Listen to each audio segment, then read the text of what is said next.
బంకిం చంద్ర చటర్జీ రచించిన ఆనంద మఠము ఉపక్రమణిక.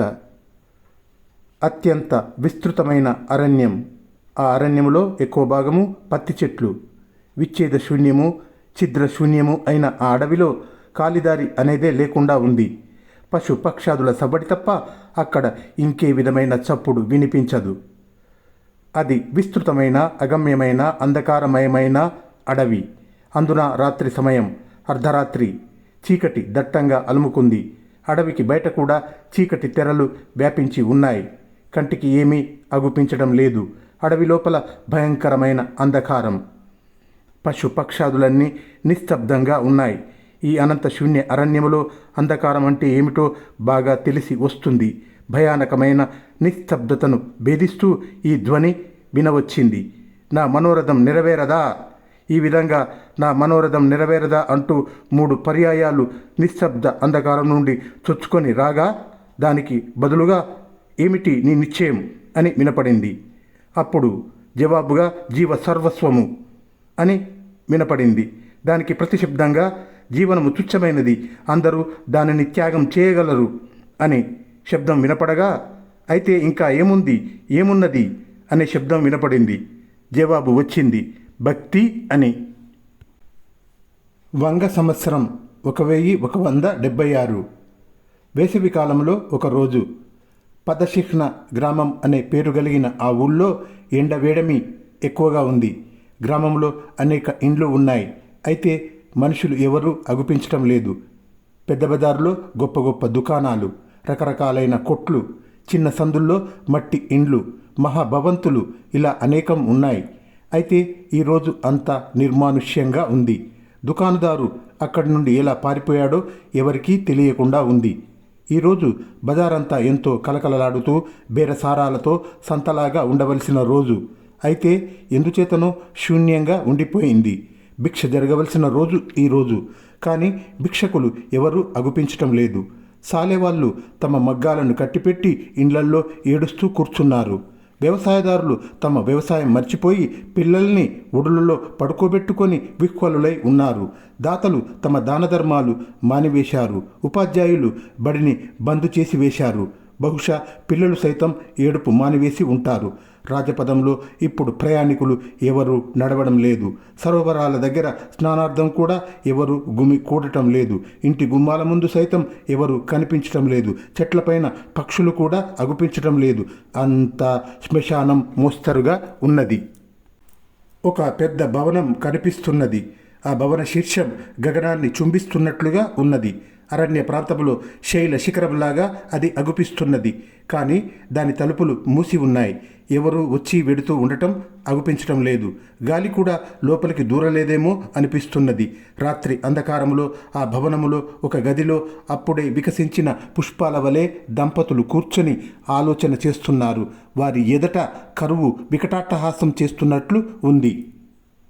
1174 సంవత్సరంలో పంటలు ఏమాత్రము బాగా పండలేదు.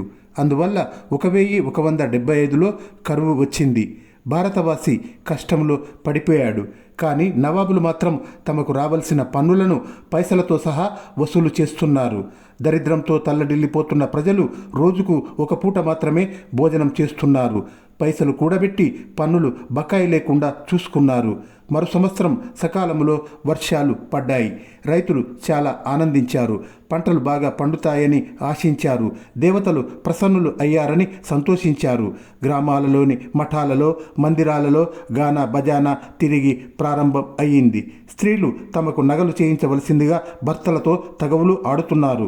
అంతా ఆనందమయంగా ఉండగా హఠాత్తుగా అశ్వయుజ మాసములో దేవతలు తిరిగి విముఖులు అయినారు. అశ్వయుజం కార్తీకములలో ఒక్క నీటి బొట్టు అయినా ఆకాశం నుండి రాలలేదు. పొలాలలో వరి ఎండి గడ్డి అయిపోయింది. వాన లేకపోవడం వల్ల కంకి వేయలేదు. 1-2 చోట్ల కొద్దిగా ధాన్యం పండింది.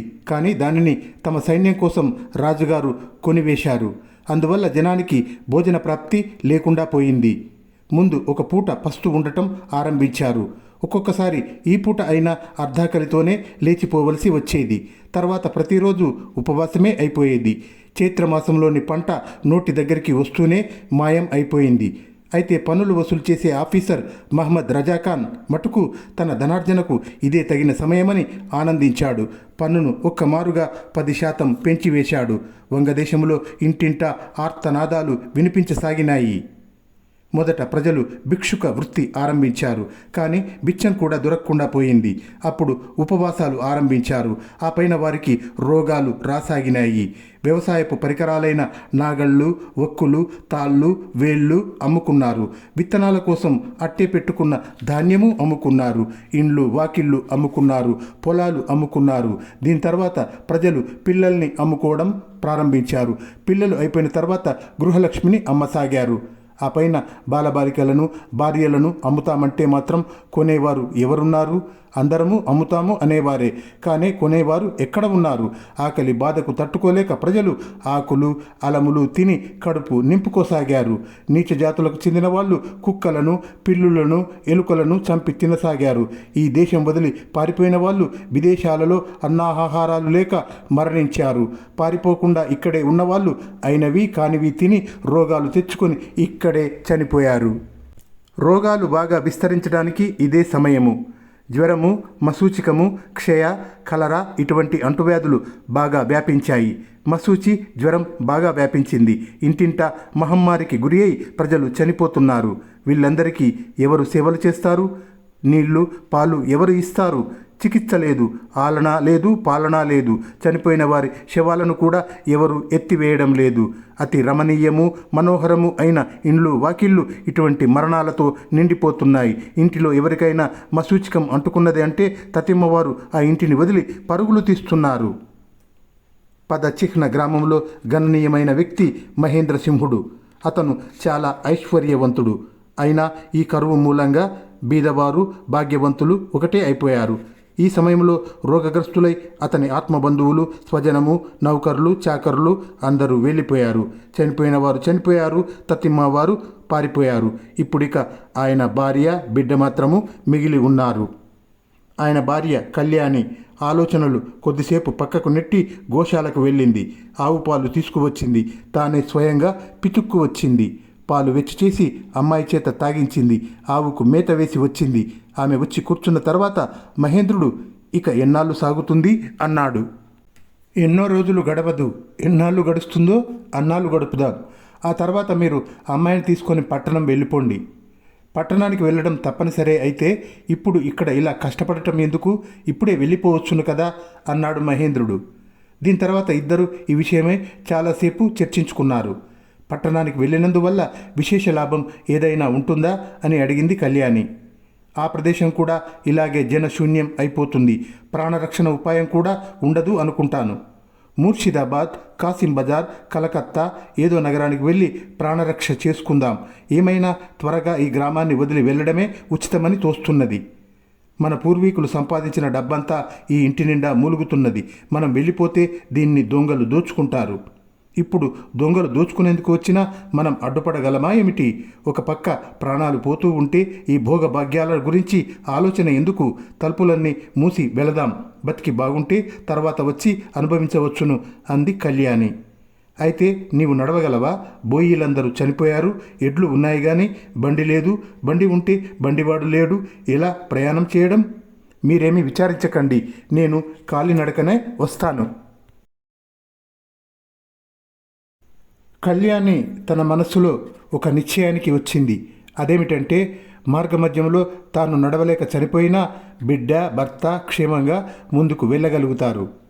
రెండవ రోజు ఉదయం కూడా కొంత డబ్బు తీసుకొని పశువులు అన్నిటినీ విప్పివేసి అన్ని తలుపులకు తాళాలు వేసి పిల్లను చంకన వేసుకొని ఇద్దరు రాజధాని వైపు ప్రయాణం సాగించారు.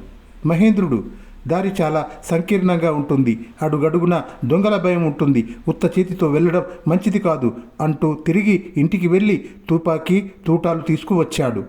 వాటిని చూసి కళ్యాణి సమయానికి గుర్తు చేశారు. నేను కూడా రక్షణాస్త్రం తెచ్చుకుంటాను. కాస్త సుకుమారిని ఎత్తుకోండి అని ఇంటిలోనికి వెళ్ళింది.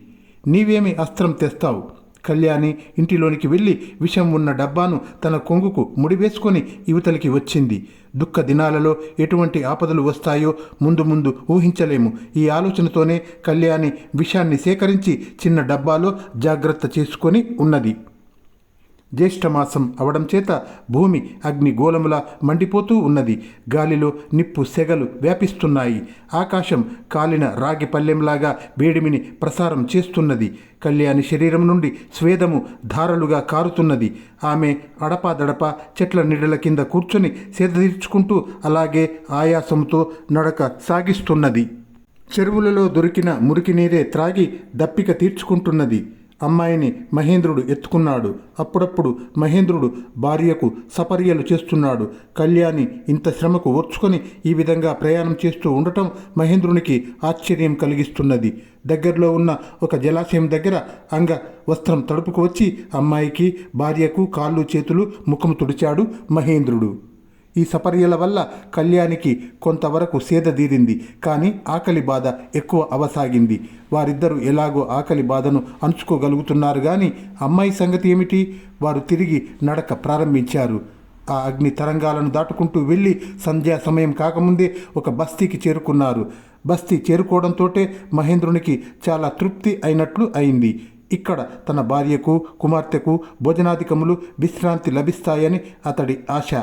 కానీ ఈ ఆశ అంతరించడానికి ఎక్కువసేపు పట్టలేదు. ఇటు అటు పరికించి చూశాడు మహేంద్రుడు. ఎవరు మనుష్య మాతృలు అగుపించటం లేదు. ఎక్కడ సంచారమే కరువైపోయింది. పెద్ద పెద్ద ఇండ్లు, భవంతులు, మేడలు అన్నీ జనశూన్యంగా ఉన్నాయి. అందరూ పట్టణం నుంచి పారిపోయారన్నమాట. మహేంద్రుడు తన భార్యను కుమార్తెను ఒక ఇంటిలోనికి తీసుకువెళ్ళాడు. వారిని లోన కూర్చుండజేసి ఆ ఇంటిలో ఎవరైనా పలుకుతారేమోనని పిలిచాడు. బదులు లేదు. తర్వాత కళ్యాణితో కొద్దిసేపు ధైర్యంగా ఇక్కడే ఒంటరిగా కూర్చో, నేను బయటికి వెళ్ళి కాసిన్ని పాలు దొరుకుతాయేమో చూసి తీసుకువస్తాను అని మహేంద్రుడు మట్టి పాత్ర తీసుకొని బయటికి వెళ్ళాడు.